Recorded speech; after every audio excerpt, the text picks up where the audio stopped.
Shalom, bien-aimés, bonsoir frères, bonsoir sœurs, c'est le pasteur Lorna et ce soir je suis très heureuse de vous retrouver encore sur cette plateforme d'édification et d'enseignement, le Paraclet, et le thème que je vais partager avec vous ce soir, c'est « Ne méprise pas les faibles commencements ».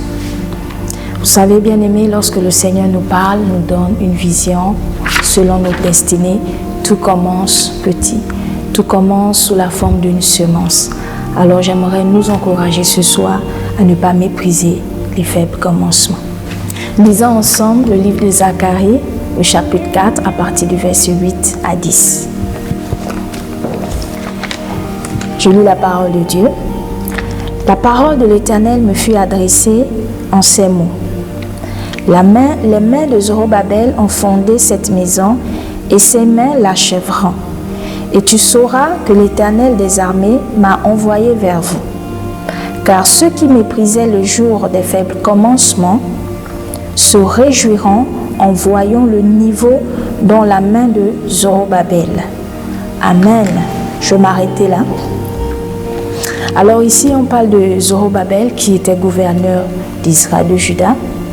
Et c'est lui qui avait la charge de conduire le peuple dans la reconstruction et la restauration du temple. Mais le problème, il était confronté à un problème dans le peuple d'Israël, c'était le découragement. Oui, parfois lors des faibles commencements, lorsque nous ne voyons pas les résultats comme nous voulons, parce que dans les faibles commencements, nous investissons beaucoup de notre temps, parfois de toutes nos ressources, parfois de toutes nos économies, et les résultats générés parfois nous conduisent au découragement. Mais dans ce contexte, le découragement était dû au fait que lorsque le peuple d'Israël est arrivé dans le jour de leur faible commencement, lorsqu'ils sont arrivés, ils ont trouvé la ville en ruine, détruite. Le temple qu'avait construit Salomon était en ruine. Et donc le découragement, le jour des faibles commencements, c'est même pendant ce temps lorsque Zorobabel a dit « Nous allons construire et rebâtir le temple », beaucoup ont méprisé, beaucoup n'y croyaient pas parce qu'ils étaient découragés à la vue des ruines. Comment recommencer quelque chose qu'on a bâti et tout est détruit comme ça, reparti de zéro. Cela parfois nous pousse au découragement.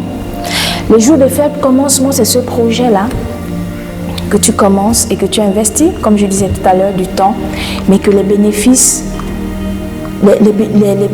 ne sont pas à la hauteur de l'investissement au départ. Le jour du faible commencement, c'est aspirer à un emploi selon la formation que tu as reçue, mais tu te retrouves à faire un stage, peut-être pas rémunéré, ou faiblement rémunéré, qui n'arrive même pas à combler tes charges. C'est ça le jour des faibles commencements. Et parfois tu travailles même plus que des personnes qui sont embauchées. Ce soir, j'aimerais t'exhorter à ne pas négliger ces jours de faibles commencements. Parce que lorsque le Seigneur donne une chose, tout commence petit. Les jours de faibles commencements, c'est lorsque tu fais le porte-à-porte pour vendre, présenter ton produit. Et c'est toi qui vas à la quête, à la recherche des clients. Tu as vendu 1, 2, 3, alors que tu dois avoir peut-être une centaine. Le jour de faible commencement, c'est ce temps-là où tu te mets en marche, mais dans le début, il n'y a pas des bénéfices, les résultats que tu t'attends. Les jours de faible commencement, ce sont des petits pas dans l'œuvre. Il est dit dans le verset 10, « Car ceux qui méprisaient le jour des faibles commencements se réjouiront lorsqu'ils, en voyant le niveau dans la main de Zorobabel. » Oui. Lorsque Zorobabel posait la première pierre, il y avait des moqueries. Lorsque Zorobabel a initié le plan de rebâtir, de restaurer le temple, il y avait des découragements, il y avait des personnes qui ne croyaient pas en cela. Mais Zorobabel, rempli de l'Esprit du Seigneur, ne s'est pas laissé abattre. Il a continué avec ceux qui étaient avec lui. Les jours de faible commencement, c'est lorsque tu as la charge d'un groupe et que tu t'investis à 100%, mais qu'il n'y a que 2 personnes qui suivent. Vas-tu abandonner? Non.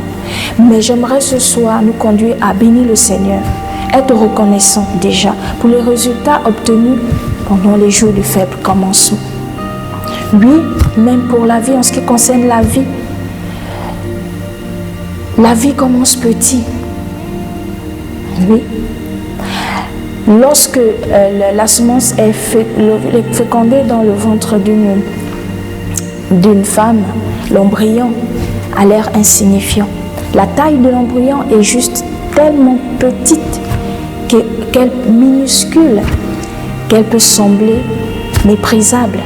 Oui, même en ce qui concerne la vie, les jours de faible commencement, c'est là. Mais qui croirait que cet embryon-là deviendra l'homme et la femme que tu es devenu aujourd'hui? Alors si on doit regarder, on doit se décourager au niveau des jours de faible commencement, nous ne verrons jamais la vision s'accomplir.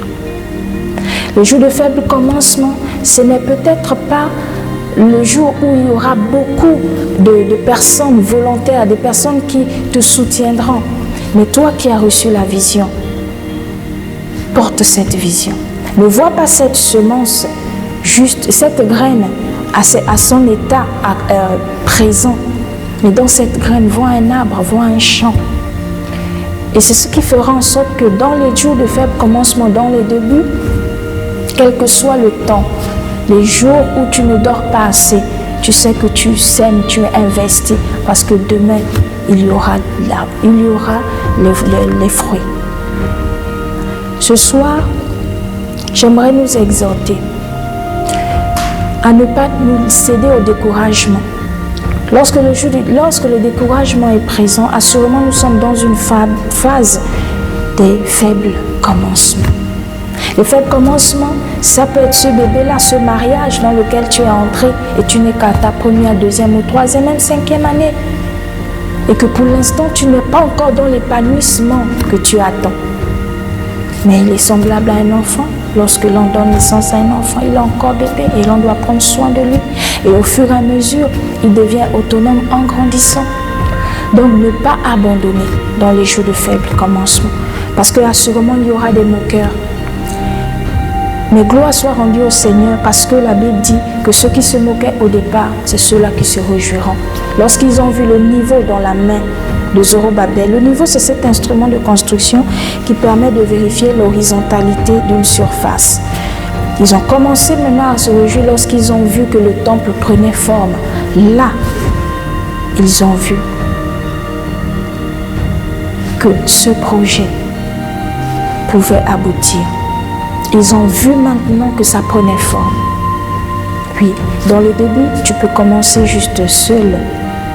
Mais après, il y aura une multitude qui t'accompagnera. Et que dire? Nous allons lire dans la Bible dans le livre de Ésaïe, la version du second. Ésaïe 53, à partir du verset 1, il dit « Qui a cru en ce qui nous était annoncé ? Qui a reconnu le bras de l'Éternel, il s'est élevé devant lui comme une faible plante, comme un rejeton qui sort d'une terre desséchée. Il n'avait ni beauté, ni éclat pour attirer nos regards, et son aspect n'avait rien pour nous plaire. Méprisé et abandonné des hommes, homme de douleur, habitué à la souffrance, semblable à celui dont on détourne le visage. Nous l'avons dédaigné, nous n'avons fait de lui aucun cas. Verset 4. Cependant, ce sont nos souffrances qu'il a portées, c'est de nos douleurs qu'il s'est chargé. Alléluia. J'aimerais ce soir te dire qu'il y a un cependant à ce projet. Il y a un cependant. Si au départ, certains ne voient pas la finalité, mais il y a un cependant. Et dans ce cependant, viendra ton sourire. Et dans ce cependant, tu récolteras. Dans ce cependant, l'épanouissement t'attend. Alors bien-aimé, sois fortifié et encouragé à persévérer dans cette œuvre qui semble être petite, ou dans tout ce que tu investis, et il n'y a qu'une seule personne qui comprend. Investis sur cette personne, investis sur ceux qui croient en toi, et investis sur toi-même. Et toi-même ne sois pas cette première personne qui abandonne. Sois fortifié et que le Seigneur nous bénisse. Shalom, shalom.